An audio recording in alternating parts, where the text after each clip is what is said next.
is closed for this rollover crash that is deadly this morning. So if you're traveling through that area, I would get off the interstate at least by Columbus, maybe even in Edinburgh. You can take State Road 11 here as your detour as you're getting off on State Road 46. That'll be Jonesville Road as you're heading south, and then you can reconnect with the interstate. You can always take US 31 southbound as a detour as well. We'll continue to monitor this and keep you updated, but let's take a look at the scene right now from police. You can see that semi rolled off the interstate, and we're going to continue to follow this as we learn more details from the scene. But again, southbound I-65 closed as you're heading towards southern Indiana.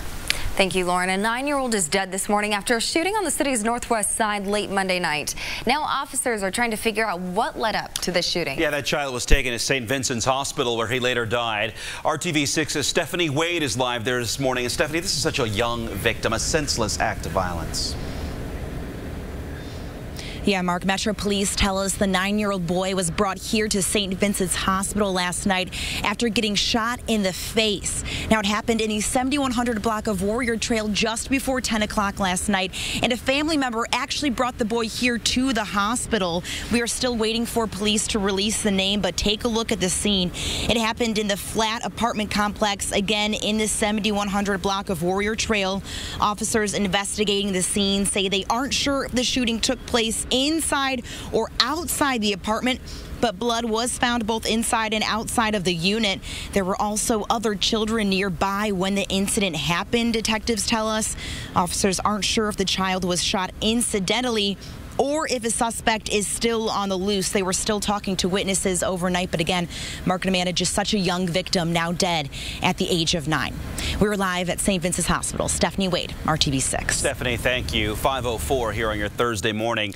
Call 6 Investigates is learning a man already accused of sexually assaulting 2 people in downtown Indianapolis is now facing charges for another attack. Anthony Jones is now facing new charges for allegedly attacking and raping a woman while she was on her way to work. This about a week after being accused of attacking women in downtown parking garages. Police say the latest attack happened in an alley west of Central Avenue in May. Court documents say Jones allegedly forced a woman to perform a sex act on him and then threatened to murder her if she told anyone about it.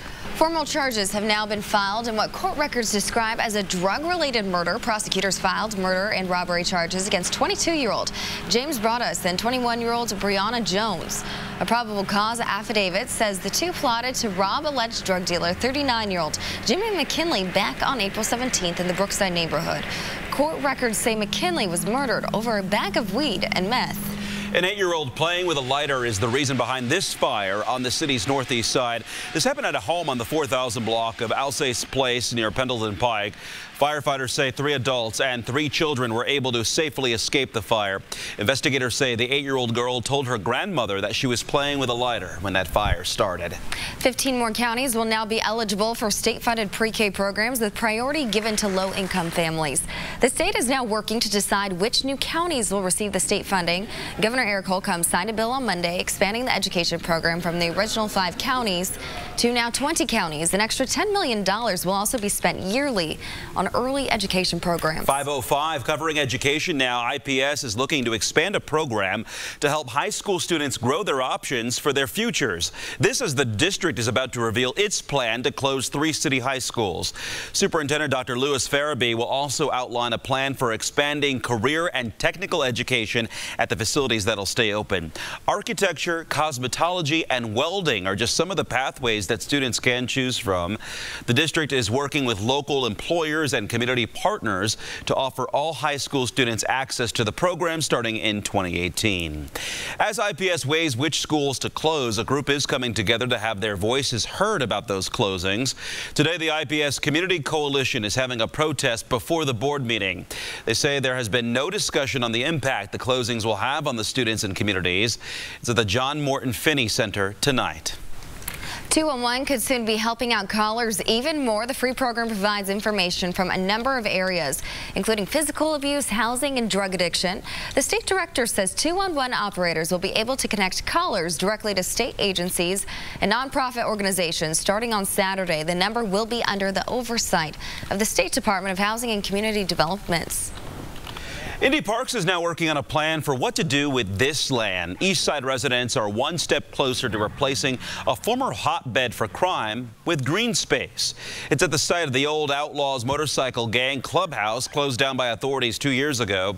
The Department of Metropolitan Development has now transferred this property over to Indy Parks.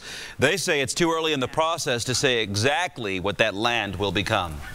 City officials need your help to decide what to do with the old vacant Indianapolis City Hall building. They are now asking for ideas after the plan to turn the building into a hotel in 2015 never got off the ground. The 107-year-old building has not been used since 2007 when it was the temporary Indy Central Library. Officials are accepting proposals from now until August 11th.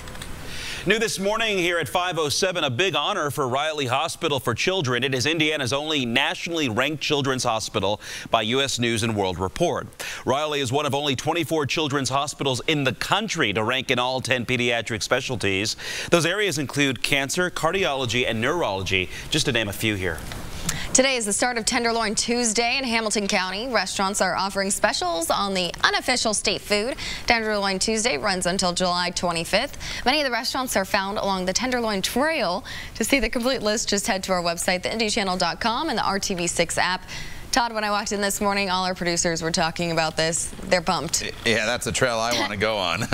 Oh, man. That looks good. Tenderloin Trail. I'll follow that all day long, Tuesday, Wednesday, and Thursday, and then go see a cardiologist probably. All right, today, how about 1 to 10, with 10 being near perfect? We're going to give today a 9. I couldn't quite push it to 10. The reason why, temperatures today will be around 10 degrees below normal for this time of year, but that's the only flaw in the forecast. Otherwise, we have sunny skies throughout the entire day today, and temperatures that'll be climbing up into the low to mid 70s. The difference between yesterday and today, more in the way of sunshine throughout the afternoon hours. We built in some clouds yesterday and a few showers, and then the other big difference, you'll notice the wind. The wind is not going to be as strong today, only about 5 to 10 miles per hour compared to the gust yesterday up to 20.